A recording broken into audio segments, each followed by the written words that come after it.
1973 میں اس پروگرام میں میرے لکھے ہوئے فقائی خط نے پہلا اعزاز حاصل کیا اور یوں میں ریڈیو کا خو لیا۔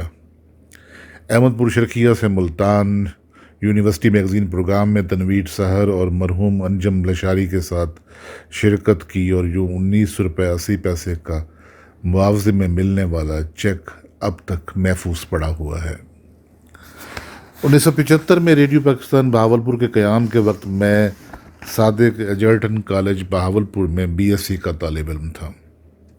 ریڈیو کا آغاز غالباً 1 جولائی کو ہوا، مگر اس سے کہیں پہلے صداکار آڈیشن میں کامیاب ہونے کے بعد ہماری تربیتی کلاسیں ریڈیو بہاولپور کے پہلے پروگرام منیجر مرحوم الطاف قریشی نے لینا شروع کی۔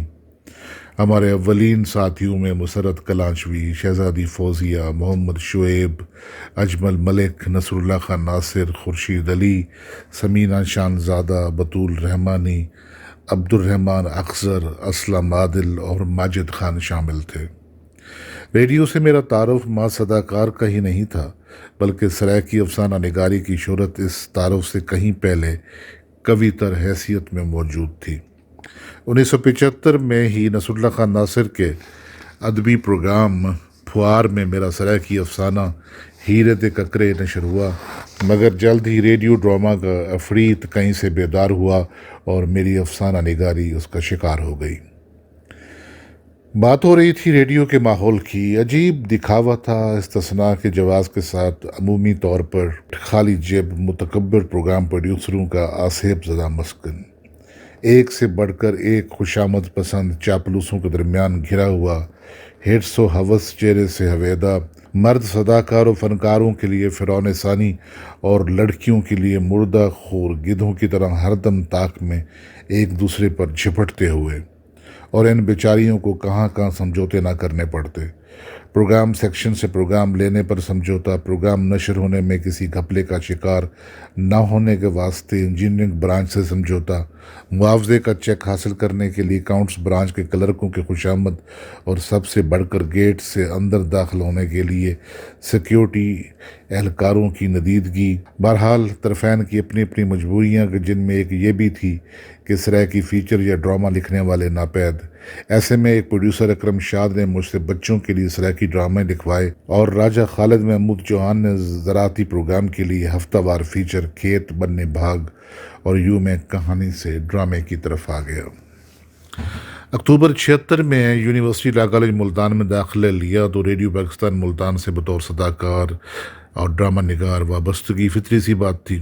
یہاں مجھے مختلف قسم کے لوگ ملے، نذیر بلوچ مرحوم جیسا مخلص اور درویش صفت پروڈیوسر، احمد کبیر شاہ جیسا یار باش مگر اپنی خود مسلط کردہ وجاہت کے مسائل کا شکار، ملک عزیز الرحمن جیسا پست ہمت، اور فخر بلوچ جیسا ہیلا جو متکبر مگر انتہائی زیرک اور اپنے ہنر کا ماہر پروفیشنل پروڈیوسر۔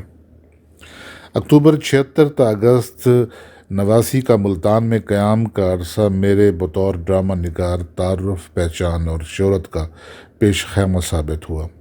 پہلے نذیر بلوچ مرحوم نے مختلف موضوعات پر فیچر لکھوائے، جن میں خواتین کے پروگرام، عورتوں دی محفل اور مختلف قومی اہمیت کے حامل ایام پر نشر کیے جانے والے پالیسی فیچر اور ڈرامے شامل تھے۔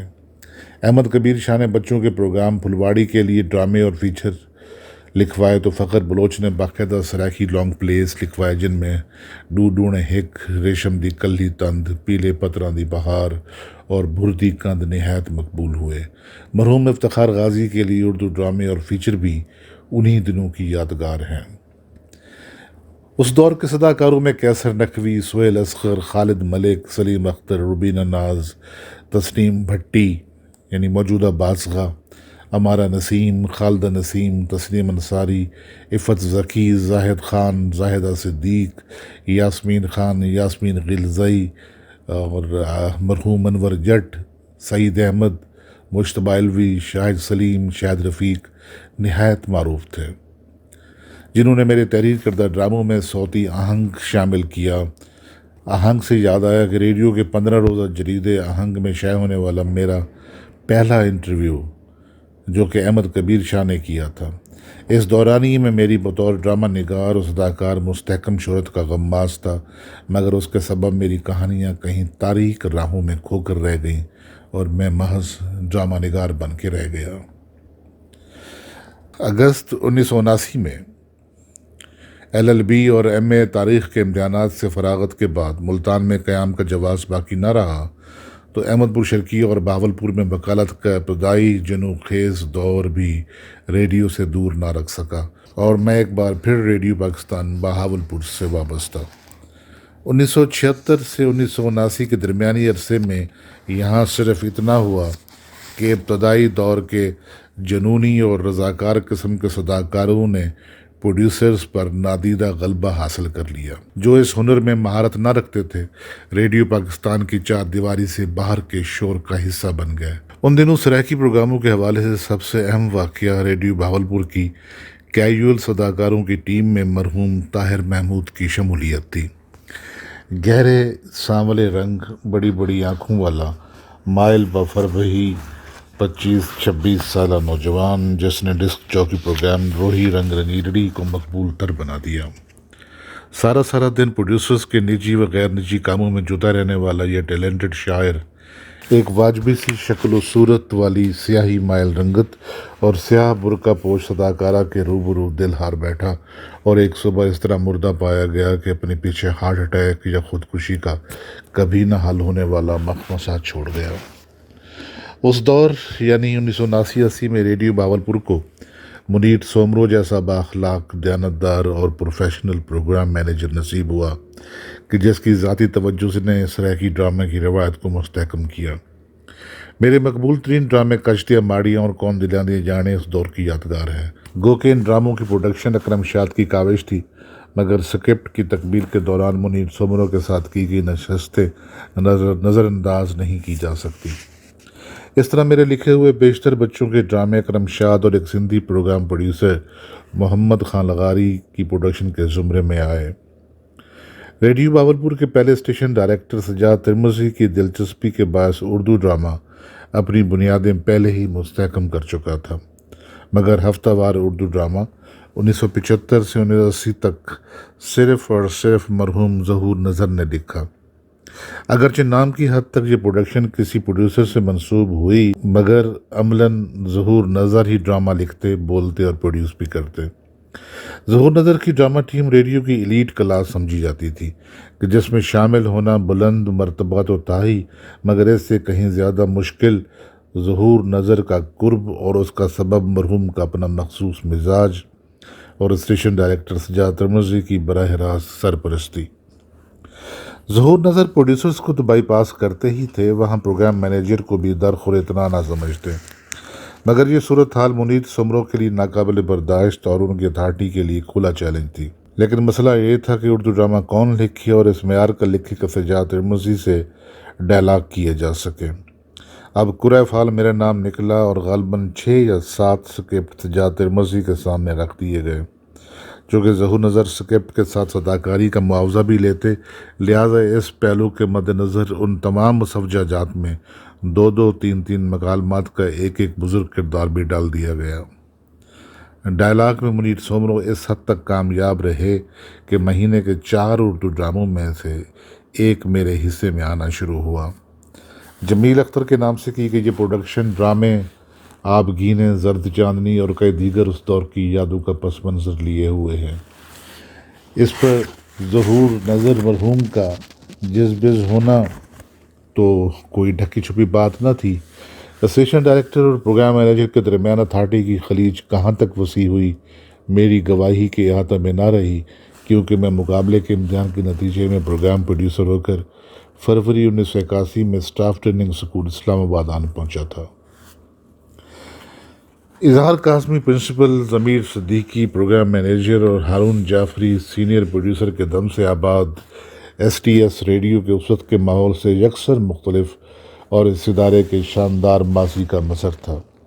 میرے ساتھی پروڈیوسرز میں بلبل یاسمین جو کہ اب یاسمین جمیل ہیں، مدثرہ جو کہ بعد میں مدثرہ منظر ہوئیں، شمع خالد، مدثر شریف، اسلم بلوچ مرحوم، آسن واگھا، خورشید ملک، مسعود اختر، راشد معین، عثمان خان مرحوم، ساحر علی زئی، نواز نول مرحوم، جاوید اقبال، محمد ایوب، اقبال احمد خان مرحوم، محمد رفیق مرحوم، بخترواں حلیمی، ظفر اقبال مرحوم اور رضا قاسمی شامل تھے۔ یہاں کر بھی کہانی کا احیاء نہ ہو سکا چونکہ ہر طرف ڈرامے کی پکار تھی۔ بطور ٹریننگ پروڈیوسر فیچر ڈرامے کی فارمیٹ کے سیشن کے دوران میرے تحریر اور پروڈیوس کردہ فیچر آوازوں کے سائے ایک منفرد پروڈکشن کی حیثیت سے محفوظ کر لیا گیا، جبکہ فاروق اقدس اور رابعہ تبسم کی کاسٹ کے ساتھ امتیاز علی تاج ہی کا تاریخی کھیل انارکلی پروڈیوس کیا۔ انٹرویو کے فارمیٹ کے دوران معروف خاتون ایکٹیوسٹ محمودہ غازیہ کا لیا گیا موضوعاتی انٹرویو آٹے کی عورت کے نام سے آج تک محفوظ ہے۔ موسیقی کی ابجد بزرگ اسکالر مولوی عبدالحق مرحوم اور امریکی یونیورسٹی سے موسیقی میں ڈاکٹریٹ کرنے والے ڈاکٹر اکمل سے سیکھی، جو معروف صحافی اور ریڈیو اداکار افضل مرحوم کے صاحبزادے تھے۔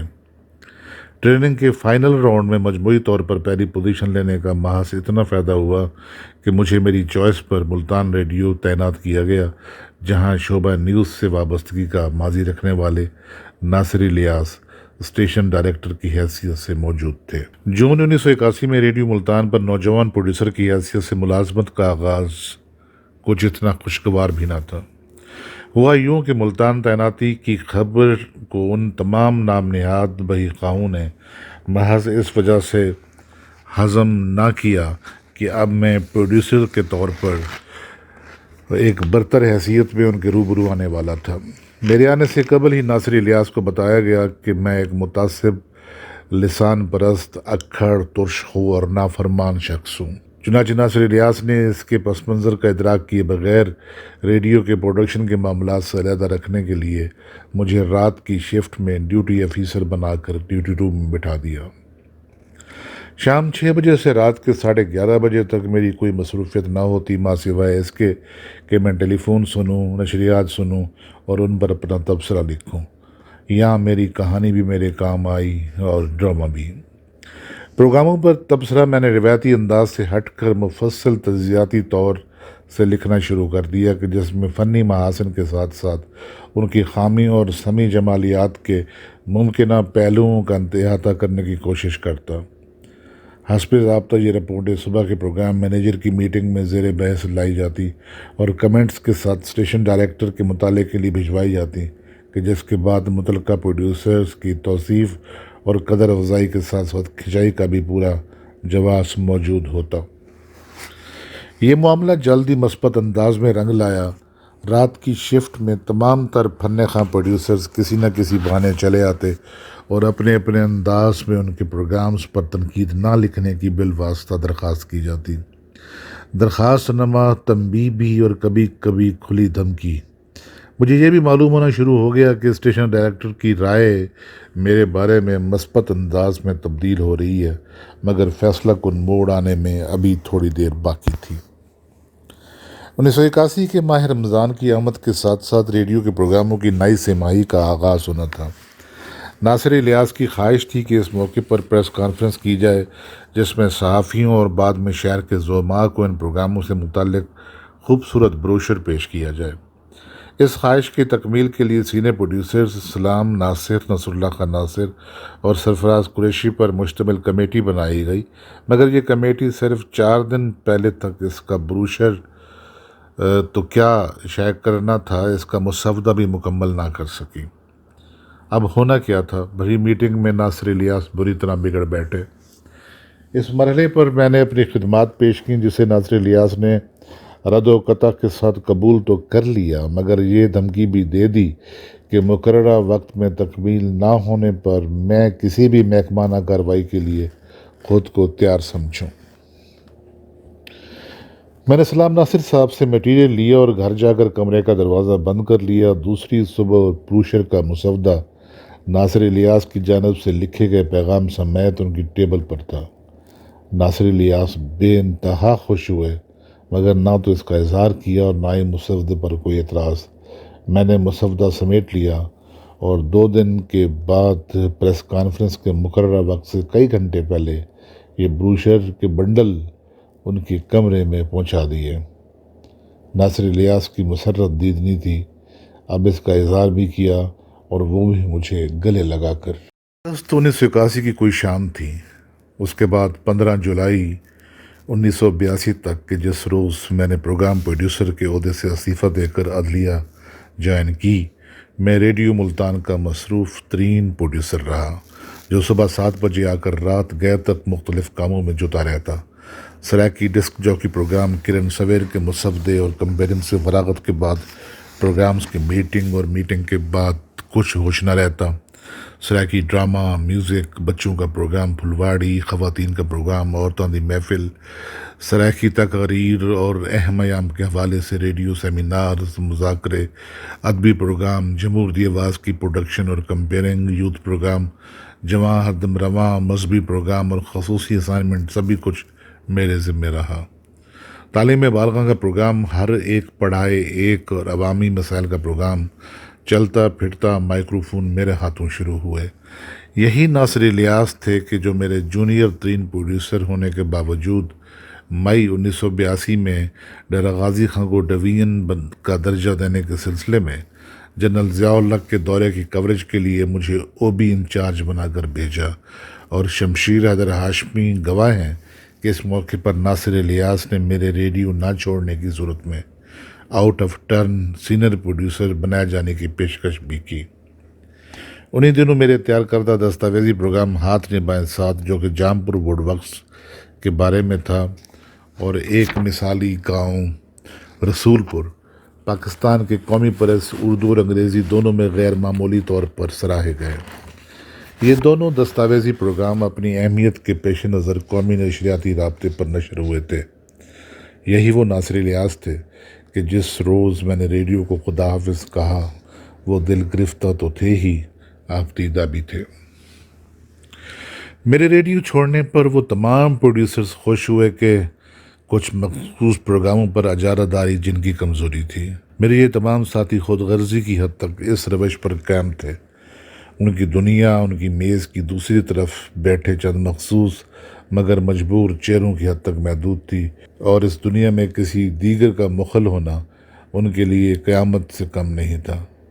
کیا کیا سازشیں نہ ہوئیں، کیسے کیسے جال نہ بنے گئے، کتنی کہانیاں گفتنی بھی رہیں اور نہ گفتنی بھی، مگر اس وقت ان کا تذکرہ مقصود نہیں۔ ریڈیو سے عدلیہ، عدلیہ سے جنوری 84 میں اسلامیہ یونیورسٹی بہاولپور میں بطور لیکچرر تعیناتی، اور پھر ستمبر 84 میں پنجاب سول سروس میں بطور ایکسائز اینڈ ٹیکسیشن آفیسر شمولیت، سی ایس ایس کے 12ویں کامن کورس میں وفاقی ملازمت کی پیش کرو، اور پھر واپس عدلیہ۔ میرا سفر تو جاری رہا، مگر کہانی رہی نہ ڈرامہ، دونوں ہی کہیں کھو گئے، یا میں نے انہیں چھوڑ دیا اور نظمیں لکھنے کو اپنا لیا۔ کہ پہلی شب تیرے جانے کے بعد مطبوعہ 1999 کی بیشتر نظمیں اسی دور کی ادھوری کہانیاں ہیں، جو خود رو کھمبیوں کی صورت فکری پرت کا سینہ چیر کر میرے سامنے آن کھڑی ہوئیں۔ مگر میں ایک بار پھر ڈرامے کی گرفت میں آ گیا ہوں۔ 1988-89 میں مرحوم صدیق طاہر کی پس پردہ کوششیں رنگ لائیں، اور پاکستان ٹیلی ویژن پر سرائکی پروگراموں کا آغاز ہوا۔ میرے ٹیلی پلے اپاپیپ کا مسودہ تو پروگرام کے باقاعدہ آغاز سے پہلے ہی منگوا لیا گیا تھا، مگر ٹیلی کاسٹ ہونے میں اس کی باری کہیں بعد میں آئی کہ یہ ایک حساس اور سنجیدہ موضوع تھا جس میں مطلوبہ اور مروجہ گلیمر کی کمی پائی گئی تھی۔ انہی دنوں اسلامی یونیورسٹی بہاولپور میں ایم اے سرائکی کی کلاسیں شروع کرنے کے لیے سلیبس منظور ہوا، تو میرے ڈرامے بھردی کند کو شامل کر لیا گیا۔ اب مسئلہ کتاب کی دستیابی کا تھا۔ طے پایا کہ کچھ لانگ پلیز کا انتخاب کتابی صورت میں شائع ہو، لہٰذا مرحوم خان رضوانی کی عملاً اور ذوالفقار بھٹی کی جمالیاتی مشاورت کام آئی، اور یوں 1989 میں کچتیاں ماڑیاں سرائکی ڈراموں کے پہلے مجموعے کی صورت سامنے آئی۔ ڈراموں کا کتابی صورت میں شائع ہونا میری کہانیوں کے لیے صدمے سے کم نہیں تھا۔ وہ پیچھے کیوں رہتی؟ لہٰذا سرائکی کہانیوں کا انتخاب زیندی ردی شام کے نام سے 1990 میں شائع ہو گیا۔ یاد رہے کہ ان دونوں کتب پر 1994 کی اہل قلم کانفرنس میں اس وقت کے صدر پاکستان صدر فاروق احمد خان لغاری نے اکادمی ادبیات کی جانب سے خواجہ فرید ہجر ایوارڈ دیے اور یوں میں واحد صاحب قلم گردانا گیا کہ جس کی 2 کتب پر یکے بعد دیگرے 2 برسوں میں ایوارڈ دیے گئے تھے۔ اب پھر ڈراموں کی باری تھی، لہٰذا بچوں کی ڈرامہ سیریز ماما جمال خان کے 3 ایپیسوڈ اسی نام سے شائع ہو کر 1981 میں سرائکی میں بچوں کے ڈراموں کی پہلی کتاب کا اعزاز پا گئے۔ 1997 میں اردو کہانی کا انتخاب یہ جو عورت ہے، 1999 میں پہلی شب تیرے جانے کے بعد اور 2003 میں بچوں کے ڈرامے خواب گلاب کے بعد اب پھر کہانیاں اندر لیک تا سیک تیار تھی۔